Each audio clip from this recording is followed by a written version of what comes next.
All right, we are going to get to our very special guest. The Queen is here.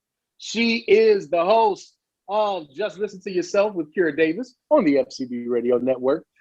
Subscribe on all podcast platforms. And she is editor at large at Red State. Kira Davis, what's going on, Queen? Hello, hello, hello. Thank you for having me. I'm so glad to be back. Absolutely, family. We're glad to have you back. Now we're gonna talk about some we're gonna talk about a lot of stuff on the show while you're here. We're gonna switch the topic up a little bit later because we know, well, I know rather that a lot of your audience kind of look to you as like their Oprah. So we're gonna talk. So we're gonna talk about some of that stuff a little bit later. But of course, we got to talk about the ish. We have to talk about the ish. Let's do it. We got to start it off at the beginning. Now, obviously, Owens. First of all, you two had a mild dust up on Twitter last week, correct? I didn't have any dust up with Candace Owens. I did make some comments on Candace Owens's tweets, and she responded with some laugh cry emojis, but that's it. Now tell people what the dispute or whatever we want to call that, what that was about. Well, it was surrounding the Juneteenth air quotes controversy, and she put out what I like to call a red meat tweet. It's just for the clicks. It doesn't have much value behind it, but it's something that your base is going to retweet, and you'll get 40,000 retweets on it. So she, after Juneteenth was declared a federal holiday, she tweeted, "As a Black woman, I will never celebrate Juneteenth. This is lame. I will only ever celebrate July 4th, only July 4th, because I'm an American and I believe in America," or something like that. And I normally just ignore her. But she was in this case, I normally just ignore her, but in this case, I thought this is too much. Like there was absolutely no reason for this tweet, right? Like, what is the point of this tweet? And I get some of it's just like, hey, I'm on social media, I'm saying things. I do that too, right? You got to be a presence. But I just thought, like, who is this tweet for? I just thought this is enough. There's no reason to be like this. There are plenty of people I know, even some Black people, who don't think that Juneteenth should be a federal holiday. There's a case to be made that it shouldn't be a federal holiday. Fine, let's have that conversation. But this was just kind of like, look at me, look at what a great Black person I am. I don't want to celebrate the end of slavery. This is the same woman who tells Black people every day that they are slaves on a plantation, and yet she doesn't want to celebrate the end of slavery. So I just thought this needs to be responded to. Usually I like to stay out of her way because her fans are really nasty, and because I'm a conservative commentator, we draw from the same fan base a lot. So I like to stay out of her way. But this time I was like, this is absolutely ridiculous. It deserves a response. I was like, what are you complaining about? This is a great American holiday. This is an end of slavery. And that was a good thing for all of us, right? Not just Black Americans, but white Americans. Slavery is a sin. So we all needed to be purged of that sin. We couldn't have survived as a nation with it. So it's a great day for all of us to celebrate together as Americans, and I like to think of it as a great intro into the season of freedom. Everybody likes to party and celebrate in the summer and leads up to July 4th. I just didn't see a downside. And I thought, like, as a Republican, for her, this would be a great marketing opportunity. Hey, Republican Party of Abolition, and look what we brought you. We brought you Juneteenth, like something, So anyways, I just said, this is unnecessary, Candace. Basically, that was the gist of my tweet. Why can't we celebrate this as another American holiday? And she just responded with a laughing emoji. Well, and I found that to be very interesting. First of all, yeah, her fans are, or as I like to call them, the budget beehive. They are a trip. So I can understand not wanting to just have to deal with that. You just don't always feel like sticking your head in that hornet's nest. But it was very interesting to me that was the response, because it actually reminded me of another group of the similar ilk, that there was an issue when you were saying something that was absolutely right, and they were doing it for the clicks, and that's the Hodge twins. And when I forgot about them. Oh man, clowns everywhere. and when you challenge them, they didn't address the issue. It was just blow it off, laugh. And when I saw that said to me, you don't know enough to actually debate your viewpoint on the merits. And I think with Candace, we saw that was very clear when they did the Revolt Summit in 2019, that she can't back up a damn thing that she says. When you saw the emojis, did you take from it the same thing that I did, that it's like, nah, she really don't want to debate Kira on the merits, so she's just blowing it off? No, yeah, obviously. And I did take it like that, because my response to her, well, am I wrong? Like, tell me, am I wrong? Am I wrong? Tell me why this isn't an American holiday. And I didn't even think the tweet I sent was that bad. Like, it wasn't insulting. I wasn't calling her a stripper or something. Yeah, like Candace has been doing lately, calling everybody who disagrees with her a stripper, but I digress. Yes, this whole thing is digressing. All of this is. And I think that Darville, you know me, like, I like to lead with grace. And so for the last few years, she's been on the scene. I actually liked her at first when she just had a YouTube channel. I thought it was really cute. And I'm like, oh, great, another young Black conservative on the scene. Cool. The more the merrier. And then when Kanye blew up her spot, I was like, okay, this is a lot, but all right. And then I moved to, okay, maybe we just don't see things the same way. But if she's having an impact somewhere, fine. I'm just going to leave it alone. But I think now I'm to the point where, and a lot of my colleagues, including you, have said, I think she's just a grifter. I don't think she's actually genuine in being conservative. I think that she just figured out she can make some money here, and that's what she's doing. And I'm always loath to assign motivations to people, because you don't know their hearts. And, and I know that conversions can happen pretty quickly. So I don't know. But when she sent that tweet, I was like, I don't think this woman has any real intentions of discussing anything interesting and detailing any points of view that could move the needle in one direction or the other. And I when I watch her shows, like, you're right. For me, the Revolt Summit was like a huge light bulb going off in my head. I was like, I was excited to watch it. And I thought, this woman has no good ideas. She has talking points, and that is it. And she didn't have the audience to give her the clapper. That's what I call, that's what you call like a line. When your late night host gives you a line, it's not really a joke, but it's meant for you to applaud. The train seal slap. She didn't have the audience. So every talking point fell flat. And then it was like, well, there's nothing, if T.I. wanted to follow up with her, well, what do you mean by that? It just was more platitudes. And she doesn't have anything to defend herself with, to defend her ideas with, which is, on my show, Just Listen to Yourself. That's a cardinal sin. You have to be able to defend your ideas.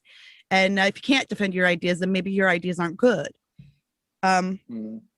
So yeah, she just didn't have anything to defend. The Hodge twins didn't.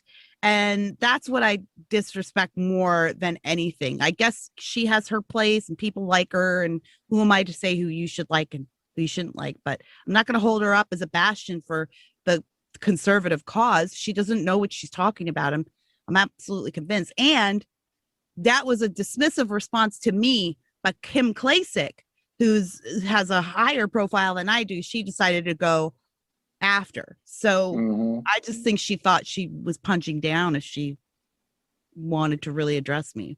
Well, it's really interesting because the Kim Klacik thing, and we'll talk about that too in a little bit. But I think the Kim Klacik thing is clear that she goes after someone who she believes is a threat on the same level. Now, I will say this: I don't even know if it was necessarily just I don't know if it was necessarily that she viewed it as punching down, because if that was the case, she didn't have to respond to you at all. Right. But I personally believe, and I'm not just saying this because we've been homies, we down like 4 flat tires. I personally believe that she's intimidated by you. She knows she can't debate you. The Hodge twins knew they couldn't debate you either, which is why they just put up the laugh emojis and just kind of blew it off, because that's what people do when it's the equivalent of being in a heated debate and you run out of points and you start talking about their mama. Like, that's basically what they did. You don't have anything else to say. So it's like, let's go for the lowest common denominator. Now, I know my co-host Dante is jumping at the seams, ready to get with the ish. Go ahead, brother. Get into this conversation. Yeah. Kira, I was gonna say, like, why is there such a market for Candace's gimmick, though? Like, why amongst some, not all, we won't say all white conservatives, but just some, why do they enjoy like her negative commentary about Black people so much? Like, what is that? I wish I could really give you an answer. I'm not quite sure, although I've talked it out a lot with other conservatives this week, and I think part of it is a lot of them look at her as brave for saying the things that they've always believed about Black people. And I think, and I don't even say that to be accusatory, because if you actually listen to her talking points are valid talking points. They're not like a talking point of, here's the statistics of Black fatherlessness, or here's the statistics of, poor graduation rates. There's not, the talking points are there, but you can go to go to Wikipedia and find the talking points. That's not what the problem is. It's just that she's using talking points as a weapon, and that's what they like. So they think like, oh gosh, it's so refreshing to hear someone finally say that Black people just act like animals in their own communities, because our own communities are in chaos. They are. Let's not kid ourselves. They are in chaos, and the white conservative can look at that and say that's because they're animals. And Candace confirms that point of view, right? That's because they're animals. What Candace can't do is dive in and say, what is going on in the Black community actually? What are the pressing issues that haven't been addressed? What are the good things that are going on? At the end of the day, I think a lot of white conservatives, well-intentioned or not, would like to hear, they don't want to hear Black conservatives. They want to hear Black people saying the things that white people say. They want white voices coming out of Black mouths. And it's hard for people to understand that these are nuanced discussions, and that Black people have pride and feelings too.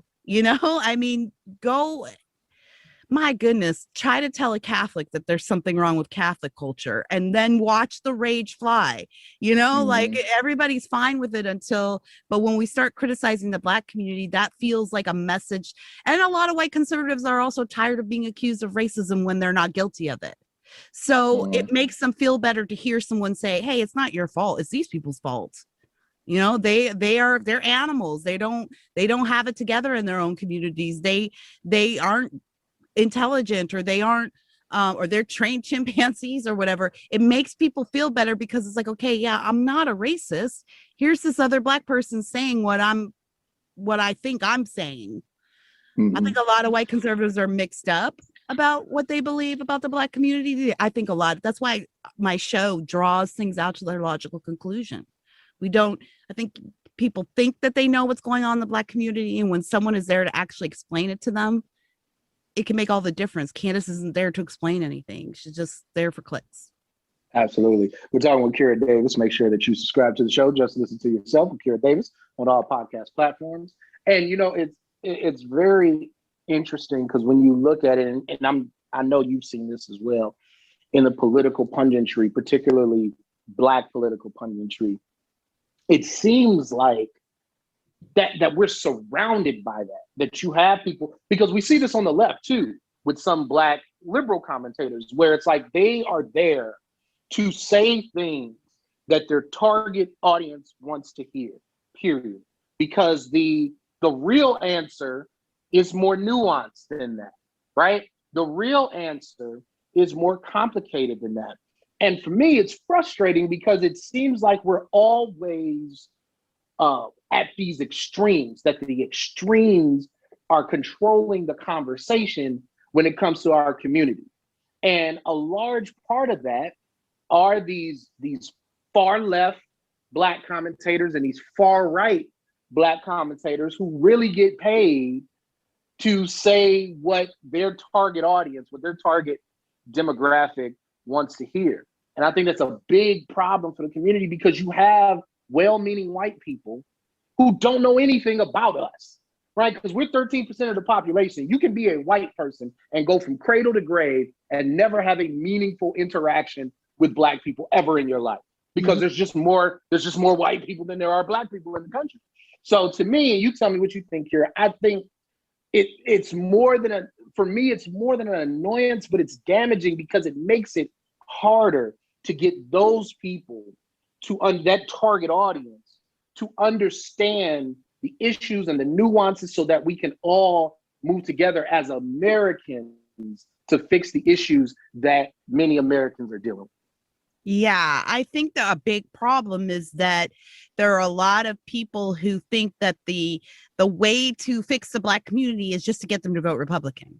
And so when they have a Black conservative that says, hey, vote Republican, that's enough. They forget that there are all kinds of issues and other things that go on that need to be, there are plenty of places in this country that vote solidly red that still have a lot of problems, so it's not an issue of the party. It's an issue of solutions. And unfortunately, part of the problem we're talking about here is that there's not room for nuance in TV and, the social media market. So to be fair to the Candaces of the world, she doesn't have all the time in the world to expound on a very complicated point about the graduation rates of Black children. You get 2 minutes. I mean, I do Fox News often, and you get 2 minutes to make a point. It's a lot of work for a little bit of payout. You might get 2.5 minutes total in an hour-long show. Everything's got to be a soundbite. So maybe part of this is the soundbite culture is doing us a disservice. I think the other part of it is that people are, again, like to have their own biases confirmed instead of to be challenged. So Candace is a person that you bring on when you just want things confirmed, not challenged. And that works for a lot of people too. It's easy thinking. That's why shows like mine are aimed at like getting you to dig in a little bit. And once you dig in, you read all my mail, Darvio, like people write back, like, I never thought about it like this. I actually, you know what? Well, it's not, I did one on censorship on Twitter and Facebook once. And I was like, actually, you guys, this isn't that easy. This actually is a complicated issue, the issue of who's a publisher and who's not. And there were people who were like, yeah, you know what? I thought I was totally against Twitter and Facebook, but also I'm realizing there's other things here that have to be considered within the law and outside of the law. So it's the same thing.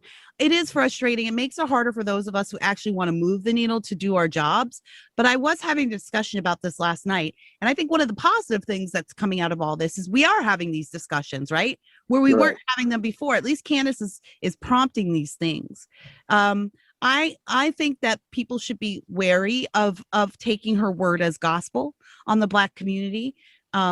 People who tended to burn very brightly, very quickly will flame out just as quickly. So you don't want to hitch your wagon to somebody who's going to be on their way down very shortly, or in the realm of like the Milo Yiannopoulos of the world.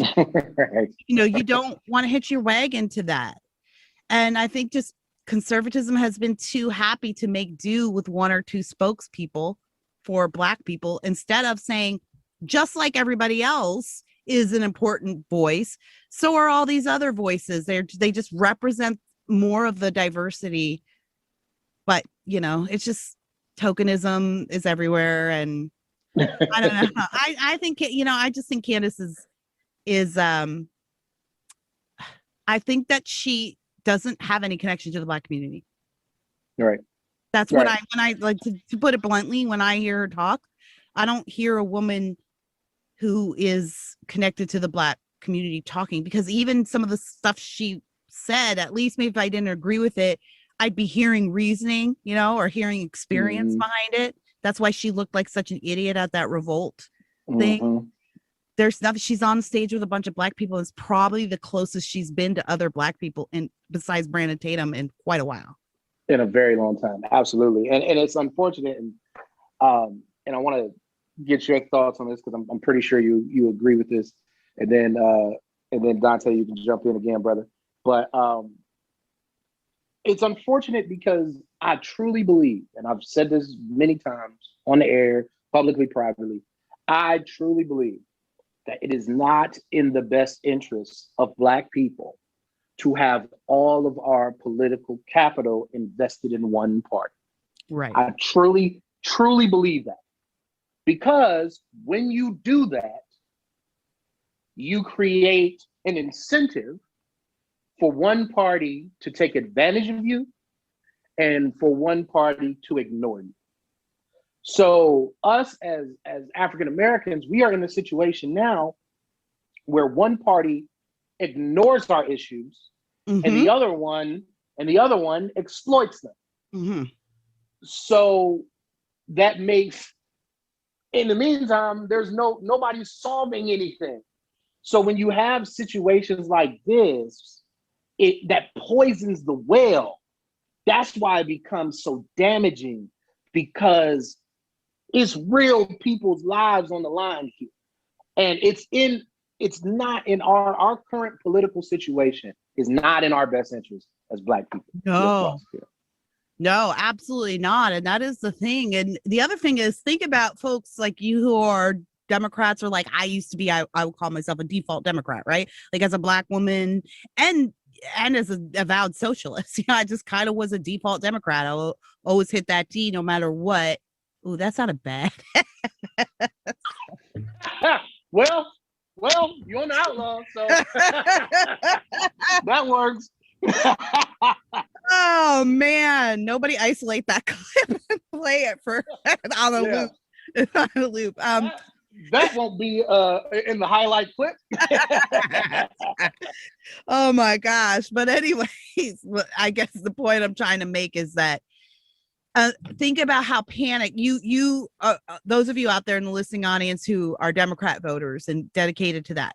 Think about how panicked you feel every time a Republican gets into office. Like, and it's never any different, right? If you thought about it, you'd start to think like maybe I'm overreacting, because how can every single Republican president be literally Hitler? If you think about it's like the last guy was, and the last guy was, and the last guy was, like there can't be that many Hitlers roaming around America. So we might be overstating it. But part of the problem is that you panic like that because you don't have any representation in that party.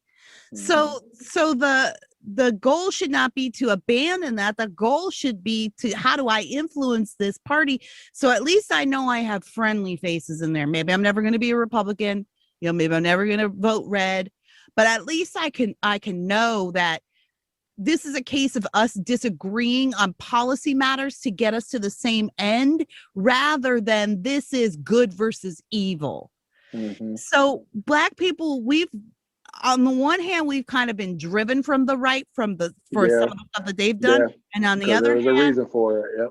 But we're not innocent either. On the other hand, we have also told them we didn't want anything to do with them.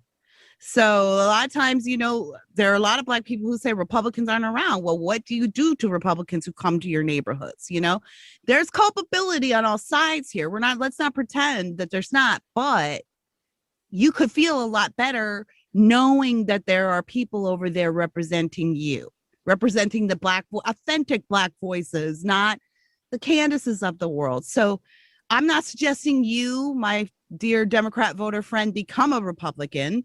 I'm suggesting that you don't panic when you come across Black Republicans. They're your friends. They're doing you and the Black community a favor by representing us. When you see people like Candace, you should absolutely call them out, because she is very unhelpful. And I find it impossible to take the message of individual responsibility, lower taxation, strong national defense, and strong families, I find that impossible to take that message to the Black community if I've got to carry Candace on my back, which is where everyone's putting her.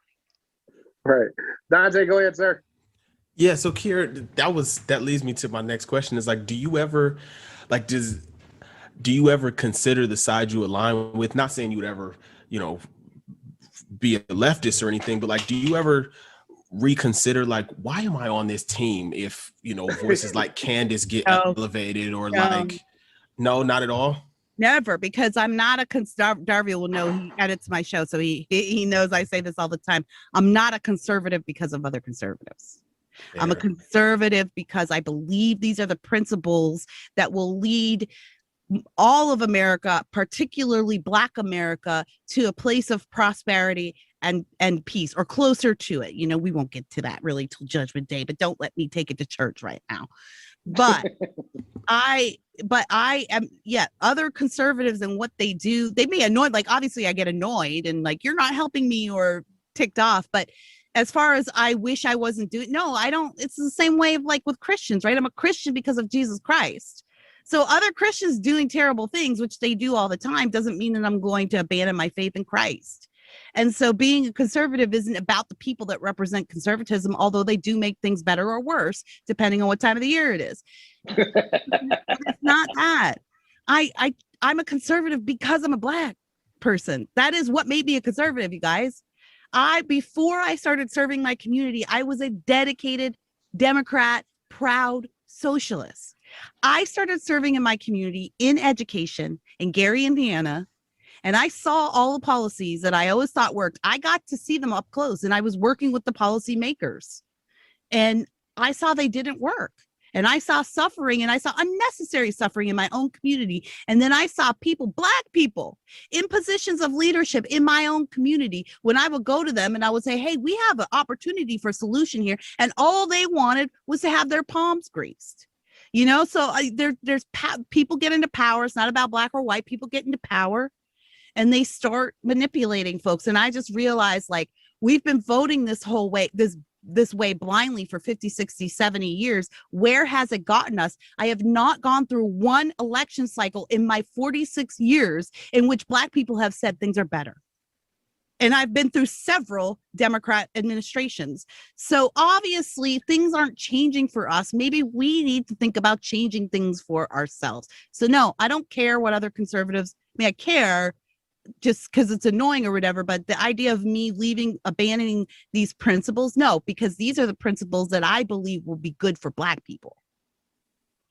We're talking with Kira Davis from Just Listen to Yourself. With Kira Davis, make sure that you subscribe to the show wherever you get your podcast platforms. And I know, like I said, I believe that it's not in our best interest to have all of our capital in one party. And if we look at our history, if we look at our political history, we have seen that.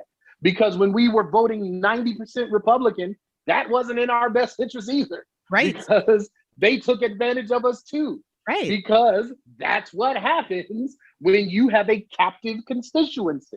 When you have a voting bloc that you don't feel like you have to work for, and a lot of Republicans never want to admit this, they chased us out.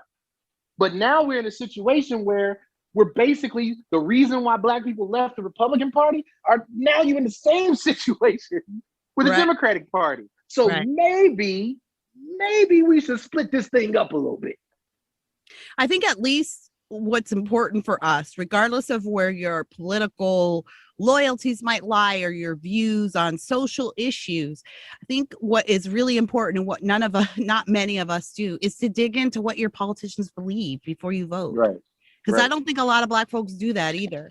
We let ourselves be headline readers, and we let other people feed us lines about what other people believe, so that we vote for politicians. We vote for politicians that do not share our views on a whole host of stuff. Yes. Should we be voting for politicians who are actively rooting for the abortion of thousands of Black babies so that there are fewer of us? Should we be voting for that?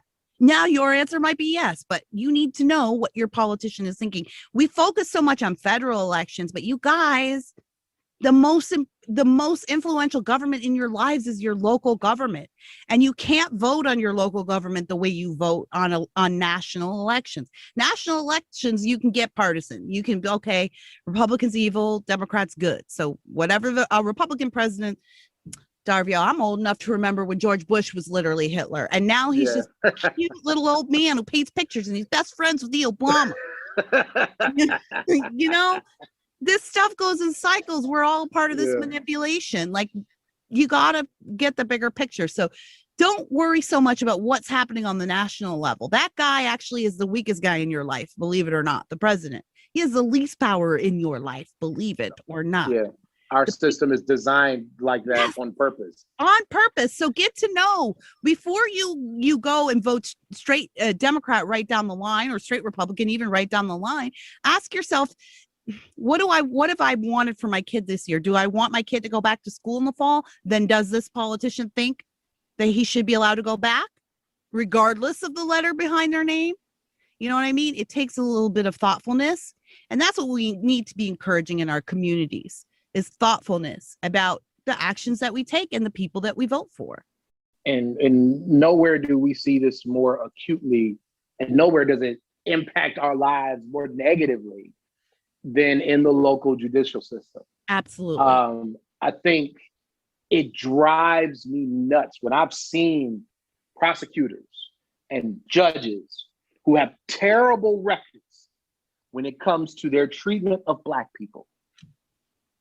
And every 4 years, those same prosecutors, those same judges go into our communities and tell us that you need to vote for us. And as soon as we vote for them, they go and lock your brother, your cousin, your uncle, your son, your grandson. They go and lock them up. A lot of the issues that we have when it comes to the criminal justice system are in cities that are ran by people we have voted for. I mean, I got 2 words for you: Kamala Harris. I mean, people may not want to hear that, but her record, and Kira is in California. Her record as Attorney General in California was terrible. It was terrible. Nobody here liked her, least of all Black people. For a lot of reasons. I have never, the only other politician in my time in the state that is more unpopular than Kamala Harris is Gavin Newsom, which we're about to recall him. But people here didn't like her. When she launched her presidential bid, I said, that's not going to work. Nobody here likes her. Even Democrats don't like her. And this is I was about to say, you're talking Democrats, Black I'm Democrats. talking about Democrats. I'm talking about Democrats, because we call her, our nickname for her was Attorney General Cop. You know, like she was like, she locked up people on petty weed charges for years. People that are still, even though weed is legal in the state now, people that are still in prison. They're in prison, Black people, because of Kamala Harris. So just because someone smiles at you and says, hey, I'm one of the good guys, doesn't mean they're one of the good guys. Right. Absolutely. All right, Dante, I know you got one more thing, and then we'll transition a little bit because we didn't all went to church here for a second. So Dante, go ahead, brother. Could the issue be, though, especially in a lot of local municipalities, that there's just no one else to vote for? Like, who am I? Okay, I understand that, you know, this person locked up my cousin, but I'm going to the polls and he's the only person that's there on the ballot. I don't even remember this guy's name because that was 2 years ago, but he's on the ballot, and there isn't anyone else here on the ballot that I recognize, or anybody for that matter at all, or nobody came to my church to speak. I mean, what? Because some of them run unopposed, which is insane. That happens a lot. That happens a lot, actually, that people run unopposed, which is why, by the way, you should go to vote. Even if you don't, like, there's a lot of people who are like, I'm just so sick of federal politics. I'm not voting. I only get 2 old white people to choose from. I'm not voting. You should go vote anyway, because you have a ton of stuff on your ballot that is important to you. And sometimes because there's no one else, or there might only be two people, someone can win a race by 1 or 2 votes. So in your local races, votes really do count. But you're absolutely right. What you're talking about, Dante, is representation. And this is an issue that I talk to conservatives a lot about. Now, in some cases, it's not true, right? Here in California, there are plenty of Republican challengers, but there's a narrative that has been entrenched in the media that is really hard to fight. So people do have the option to vote for Republicans, but because we've turned this into Republicans bad and Democrats good, that's an extra hump people got to jump over.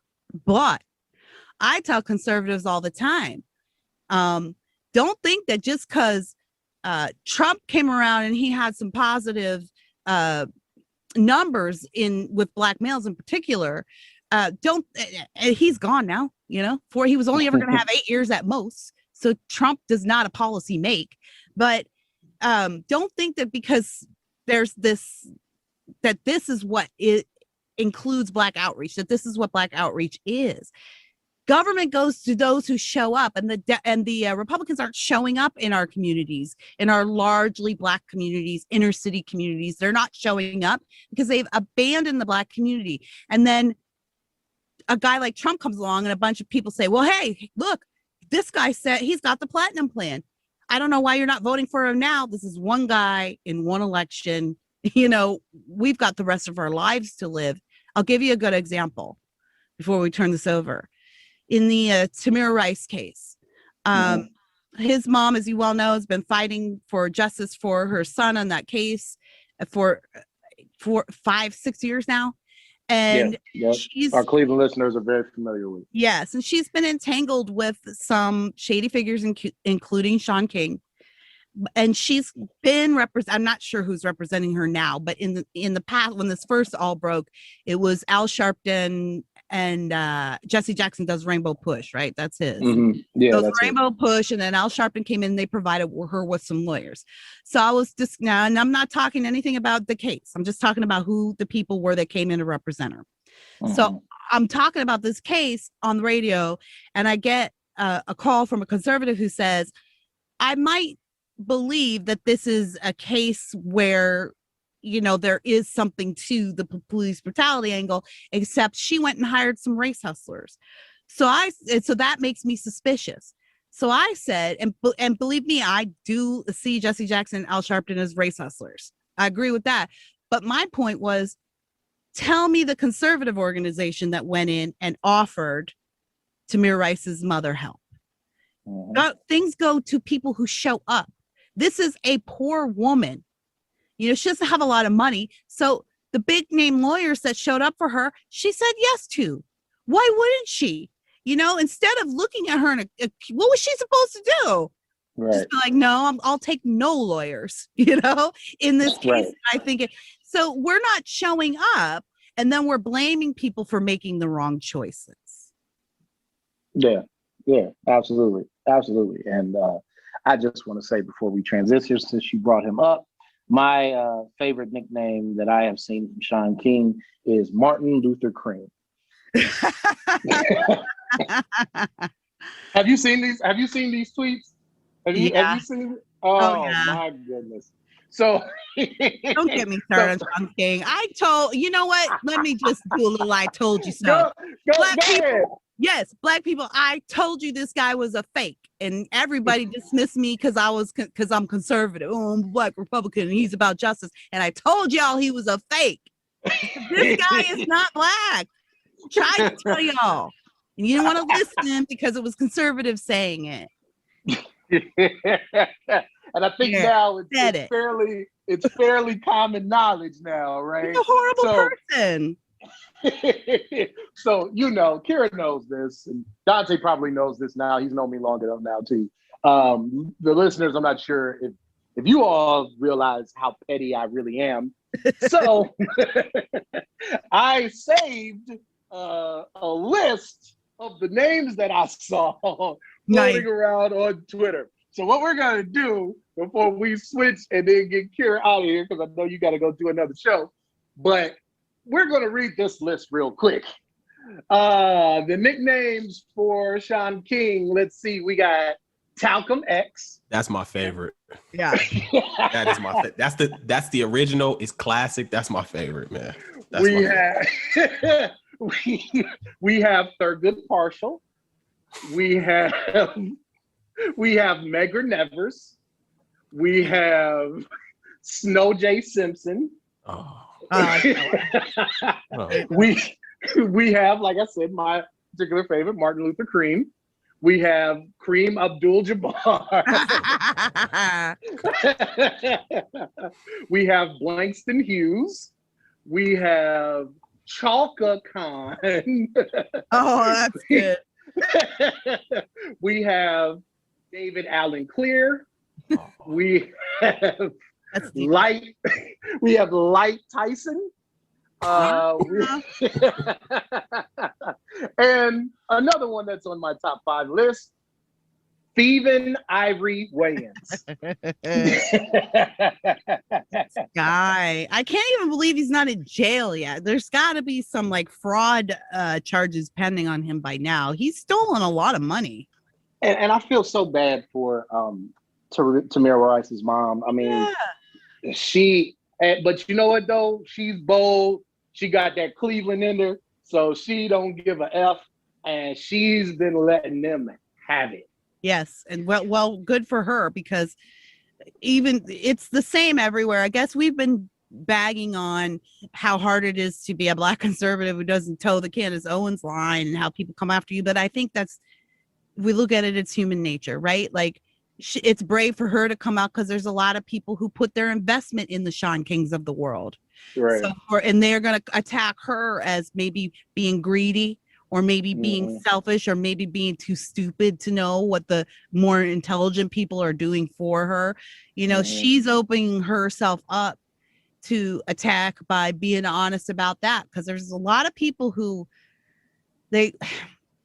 nuance is rare these days, and thoughtfulness is becoming more and more rare. We have more access to information than we ever have before, and people seem less curious than they've ever been before. And so to ask people to dig in to a topic and that sort of would make them, give them cringe about their own side of an issue, that's a lot to ask for a lot of people. It's a lot to ask. Yeah, few people want to do it, and it's unfortunate because us as Black people, we always get caught in the middle. We had our mayor on, Cleveland Mayor Frank Jackson, a few weeks ago, and one of the things that he said is that we have to pick and choose what works for us. He said on certain issues that may be a Republican point of view or a conservative point of view or a Democratic point of view. He said we don't have the luxury as Black people to be thinking in the prism of it's all this, all that, hard left, hard right. And this is what ends up happening. Like I said, it's not just Candace. I mean, it's always fun to talk about Candace, but it's not just her. And it's not just Black figures on the right. There are Black figures on the left who have the same hustle. They play the same game. They just have a different target audience. Yes. Oh yeah. I've been in this game long enough to know I could name names, but I won't. But yeah, there are, I served in Gary. I served in community Gary for 10 years. And Gary is an all Black city with an all Black council. And that we had one white mayor. His name is Scott King. People actually quite liked him, even though he was as corrupt as hell, but people liked him. And he did all right, but every other mayor has been Black. And I think we had the nation's first Black mayor, which was Richard. I can't remember his name. Can't stand him. Terrible person. Anyways, what happens is just what you were saying, that we stop thinking. We stop at this. Hey, here's a solution. Black people in leadership, done. And then we don't add any more to it. So what happened is these people who are Democrats and left wingers and who would say all of the things that we all like to hear when we're watching the evening news, they were stealing and thieving and robbing and keeping the city in abject poverty on purpose. You know, they weren't our friends. They weren't on our side. And I'm not saying that you put a Republican in there and that would be any different. In fact, that's maybe what I am saying. There's no difference when it comes to greed. There are greedy people everywhere. As you have to do your research, you cannot rely on the letter behind the person's name. Maybe in a federal election, if you want to do that, that's fine. But if you're talking about what's going on in your state and your city, stop that. It's unhelpful. I do believe that mindset is a big part of what's killing our communities. We're not holding our politicians to account because we're allowing them to manipulate us with the letters behind their names instead of results. Don't tell me Maxine Waters, every time she's up for re-election here in California, Maxine Waters has been in Congress for 40 freaking years. I don't want to hear her come and tell me how bad her district is. What the hell have you been doing for 40 years? Somebody ask her that. If we're not going to elect people that aren't solution oriented, then stay home. Don't vote. Yeah, because I mean, what's the point? But so now we had that word of wisdom from Hotep Cure Davis. Now, before you get out of here, let's talk a little bit about Britney Spears. This has been a story that I know you've been covering. You wrote about it in Red State and you talked about it on KABC as well. This is a frightening story. Tell people about it. Yeah, don't laugh, y'all. I mean, I know these seem like celebrity gossip stories, but this is serious. You might know that Britney Spears has been under a conservatorship for 13 years, which means you'll all remember the famous umbrella shaved head incident. After that, she was declared mentally insane by her father and her parents. They said, look, she's addicted to substances. She's mentally ill. She's had a breakdown. She's got kids. We need to take care of her estate. She can't make decisions for herself. So she lost custody of her kids, and her dad has been in control of her estate for 13 years. This is the third time she's gone to court to be released from her conservatorship. It's important to note that Britney Spears is 39 years old. She's a grown woman. She's been asking to have access to her own funds, her own life. And this is the first time she actually testified, and the first time that she told the truth. And it was absolutely stunning what she was telling people her conservatorship is. And once you view it through this lens, you can look at it as nothing other than, I think, modern day slavery or indentured servitude. So Britney says that here's what happened. She wanted to quit. She wanted to quit the business. This is a girl who's been working and exploited since she was 5 years old. I mean, y'all know Hit Me Baby One More Time. Right. You know, right? That was that little sexy Catholic schoolgirl thing that she was 15 when she made that. Yeah. She was completely sexualized by it. And that image followed her whole life. So already you're dealing with trauma. 2007, whatever, she loses it. They put her on meds against her will. She did not want to go on medication. They put her on meds. They forced her into this conservatorship. They took her credit cards. They took her phone.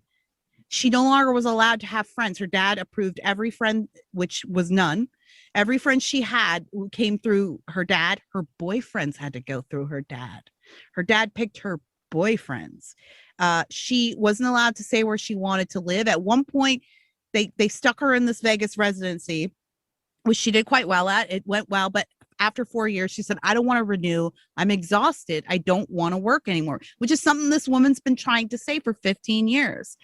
And she said, I don't want to work anymore. And she said the day after she told her dad that, they took her out of her home.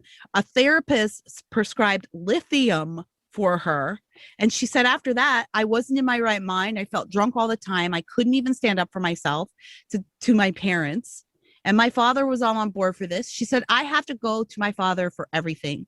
I couldn't even get my kitchen cabinets painted without asking my dad's permission. I have an IUD inside of me so that I can't have a baby. My quote team won't let me have a baby. They won't let me get married. These are her quotes. This is what she's saying. And final nail in this coffin, Britney Spears is worth over $50 million. As executor of her estate, her father makes $16,000 a month. That's twice the allowance that Britney Spears gets of her own money. This woman is literally a prisoner in her own home. And it is absolutely frightening that this could be the case in modern day America. Yeah, it's just absolutely horrifying. And I think one of the conversations that you've been having about this is the bigger picture. So, in your view, tell people why the average person should care about this story.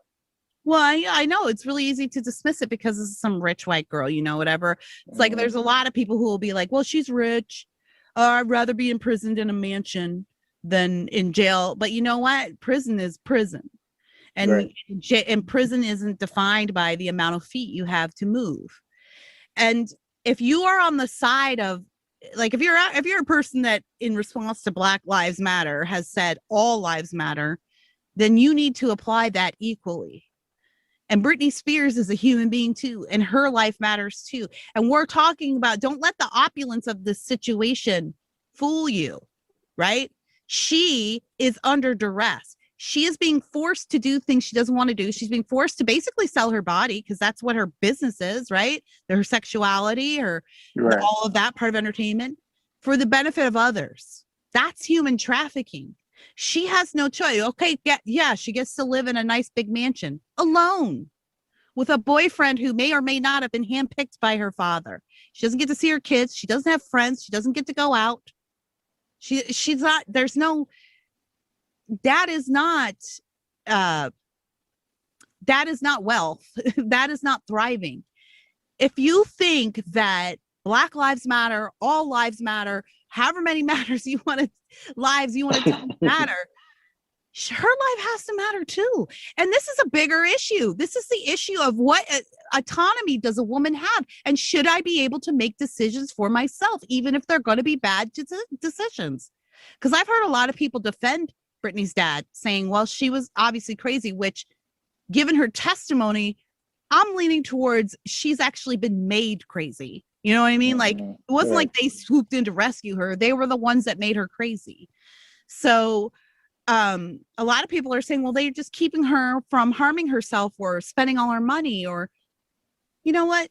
She is almost 40 years old. She has worked since she was 5. She claims 7 days a week. She says she had to work 7 days a week her whole life.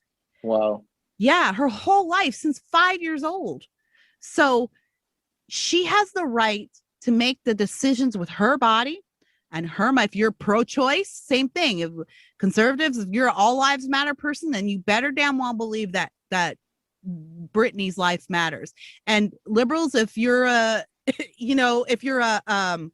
my body, my choice person, well, here you go. Her body, her choice. And yet she doesn't have either, really, right now. This is modern day human trafficking. It is absolutely despicable. We should all be frightened for Britney. And in fact, I do believe we all owe her an apology, because I think a lot of us judged her as a bratty celebrity before we knew. In the last few years, a lot has come out about what goes on behind the scenes in Hollywood and the secrets they keep. Right. But, all of us have sort of had trash to say about celebrities when they blow up. And, it turns out that a lot of them are being traumatized and abused. And that's where they're speaking out from, which is another reason, by the way, that you should not get your political pronouncements from a celebrity. They are not helping people.